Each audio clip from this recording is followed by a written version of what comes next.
दरम्यान उद्धव ठाकरे यांनी जनता न्यायालय भरून आपली निर्दोष सुटका करून घ्यावी। आपलाच वकील, आपलंच न्यायालय आणि आपलाच निर्णय।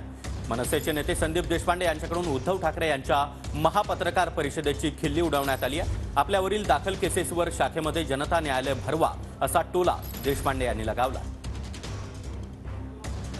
आज आपल्या सर्व महाराष्ट्र सैनिकांवर अनेक केसेस आपल्याला वेगवेगळ्या आपल्या अंगावर आहेत। या सगळ्या केसेस नील करण्यासाठी एक महत्त्वाची आयडिया काल आपल्याला उबाटा गटाने दाखवलेली आहे। जिकडे कोर्टात तुम्हाला वर्षानुवर्षे केसेस लढवावे लागतात, मला असं वाटतं सर्व महाराष्ट्र सैनिकांना माझं आव्हान आहे की त्यांनी त्यांच्या शाखेमध्ये एक न्यायालय, जनता न्यायालय बसवावं। गरज बसली तर आपले लिगल सेलचे जे वकील आहेत त्यांना बोलवावं, म्हणजे आपलेच वकील, आपलंच न्यायालय आणि आपलाच निर्णय।